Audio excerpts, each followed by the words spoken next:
ಕೋಲಾರದ ಕಾಂಗ್ರೆಸ್ ಟಿಕೆಟ್ ಹಗ್ಗಜಗ್ಗಾಟದ ವಿಚಾರದಲ್ಲಿ ಅಂತಿಮ ನಿರ್ಧಾರಕ್ಕೆ ಬರೋದಕ್ಕೆ ಇನ್ನೂ ಕೂಡ ಆಗಿಲ್ಲ. ಈ ನಡುವೆನೇ ಹೈಕಮಾಂಡ್ ಒಂದು ಸಂದೇಶವನ್ನ ಮುಖ್ಯಮಂತ್ರಿಗಳಿಗೆ ರವಾನೆ ಮಾಡಿದೆ.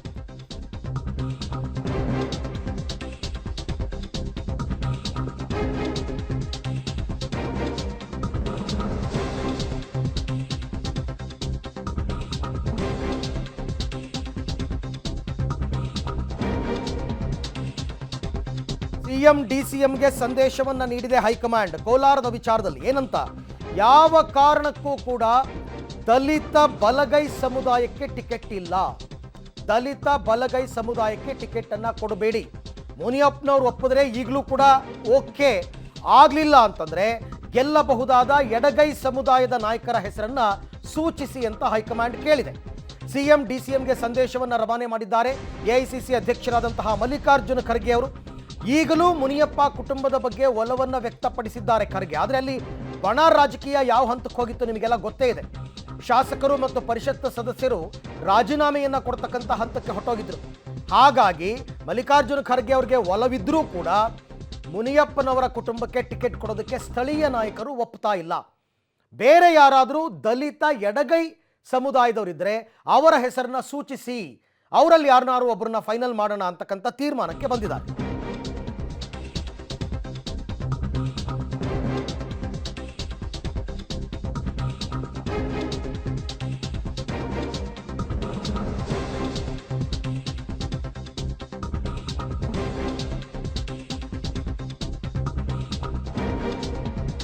ಅಳಿಯ ಚಿಕ್ಕಪೆದ್ದಣ್ಣ ಅವರಿಗೆ ಸಿಗಲ್ವಾ ಹಾಗಾದ್ರೆ ಕೋಲಾರ ಟಿಕೆಟ್ ಅಂತ ಅನಿಸ್ತಾ ಇದೆ. ಯಾಕೆಂದ್ರೆ ದಲಿತ ಎಡಗೈ ಸಮುದಾಯಕ್ಕೆ ಟಿಕೆಟ್ ಸಿಗೋದು ಫಿಕ್ಸ್.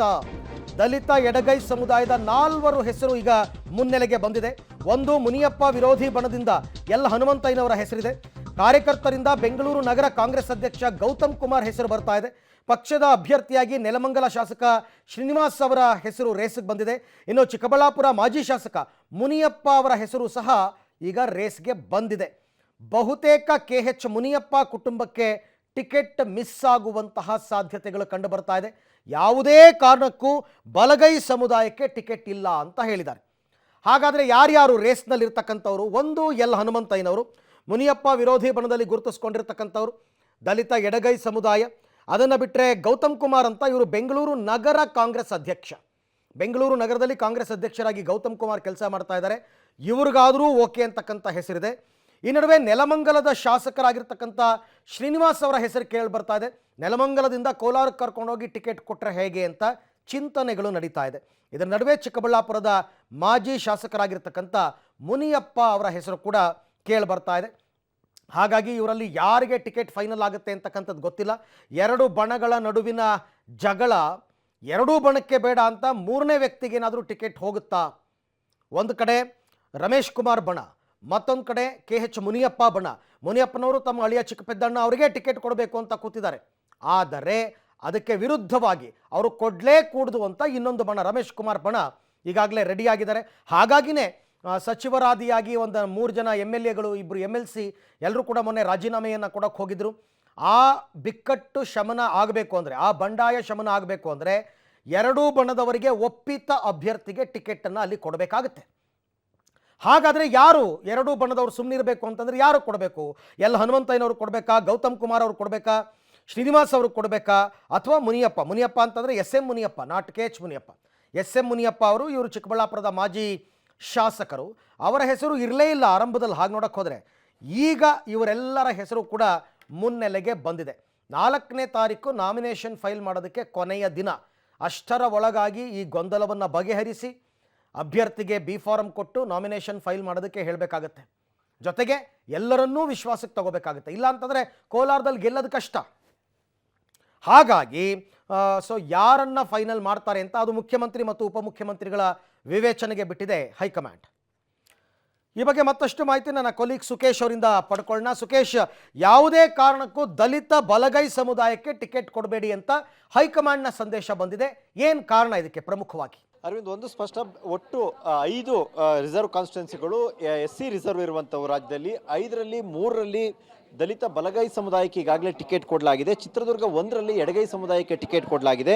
ಕೊನೆಯದಾಗಿ ಉಳಿದುಕೊಂಡಿರುವಂಥದ್ದು ಕೋಲಾರದಲ್ಲಿ ಬಲಗೈ ಸಮುದಾಯ ಜಾಸ್ತಿ ಇದೆ ಅಂದರೂ ಕೂಡ ಎಡಗೈ ಸಮುದಾಯದ ಮುನಿಯಪ್ಪನವರು ಸತತವಾಗಿ 7 ಬಾರಿ ಗೆದ್ದು ಬಂದಿರೋದ್ರಿಂದ ಸಹಜವಾಗಿ ಅವರಿಗೆ ಮಣೆ ಹಾಕಲಿಕ್ಕೆ ಅಥವಾ ಅವರ ಕುಟುಂಬಕ್ಕೆ ಆದ್ಯತೆ ಕೊಡಲಿಕ್ಕೆ ಕಾಂಗ್ರೆಸ್ ಹೈಕಮಾಂಡ್ ಮುಂದಾಗಿತ್ತು. ಕಡೆಗಳಿಗೆಯ ಈ ಎಲ್ಲ ರಾಜೀನಾಮೆ ಜಟಾಪಟಿ ಎಲ್ಲ ಗಲಾಟೆಗಳ ನಡುವೆ ಯಾರಿಗೆ ಟಿಕೆಟ್ ಕೊಡಬೇಕಂದಾಗ ಬಲಗೈ ಸಮುದಾಯಕ್ಕೆ ಕೊಡಬೇಕು ಅನ್ನುವಂಥ ಒತ್ತಾಯವನ್ನು ಮುನಿಯಪ್ಪರ ವಿರೋಧಿ ಬಣದವರು ಮಾಡಿದ್ರು. ಆದರೂ ಕೂಡ ಎಐಸಿಸಿ ಅಧ್ಯಕ್ಷ ಮಲ್ಲಿಕಾರ್ಜುನ ಖರ್ಗೆ ಅವರು ಕಡೆಗಳಿಗೆಯಲ್ಲೂ ಕೂಡ ಇದನ್ನ ಎಡಗೈ ಸಮುದಾಯಕ್ಕೆ ರಿಸರ್ವ್ ಆಗಿ ಇಟ್ಕೊಳ್ಬೇಕು, ಯಾವ ಕಾರಣಕ್ಕೂ ಕೂಡ ಬಲಗೈ ಸಮುದಾಯಕ್ಕೆ ಕೊಡಲಿಕ್ಕೆ ಸಾಧ್ಯ ಇಲ್ಲ, ಆಲ್ರೆಡಿ 3 ಟಿಕೆಟ್ ಕೊಟ್ಟಿದ್ದೀವಿ, ಕನಿಷ್ಠ 2 ಆದರೂ ಕೂಡ ಎಡಗೈ ಸಮುದಾಯಕ್ಕೆ ಕೊಡಬೇಕು, ಚಿತ್ರದುರ್ಗದಲ್ಲಿ ಒಂದು ಕೊಟ್ಟಿದ್ದೀವಿ ಅನ್ನುವಂಥ ಲೆಕ್ಕಾಚಾರದ ಮೇಲೆ 2ನೇದು ಇಲ್ಲಿಗೆ ಫೈನಲ್ ಮಾಡ್ಕೊಂಡಿದ್ದಾರೆ ಅನ್ನೋ ಮಾಹಿತಿ. ಇನ್ನು ಎಡಗೈ ಸಮುದಾಯ ಕೊಟ್ಟಾಗ ಸಹಜವಾಗಿ KH ಮುನಿಯಪ್ಪ ಅವರ ಅಳಿಯ ಕೂಡ ರೇಸ್ನಲ್ಲಿರೋದ್ರಿಂದ ಮತ್ತು ಅವರೇ ಬಹುತೇಕ ಖಚಿತವಾಗಿತ್ತು, ಅಂತಿಮವೂ ಕೂಡ ಆಗಿತ್ತು.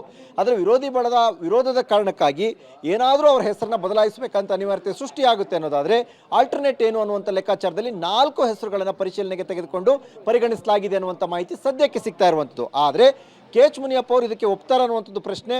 ಯಾವ ಕಾರಣಕ್ಕೂ ತಮ್ಮ ಅಳಿಯನ್ನು ಬಿಟ್ಟು ಬೇರೆಯವ್ರನ್ನ ಒಪ್ಪಲ್ಲ ಅನ್ನುವಂಥ ಪಟ್ಟನ್ನು ಹಿಡಿದ್ರೆ ಟಿಕೆಟ್ ಇನ್ನಷ್ಟು ಕಗ್ಗಂಟಾಗುತ್ತೆ.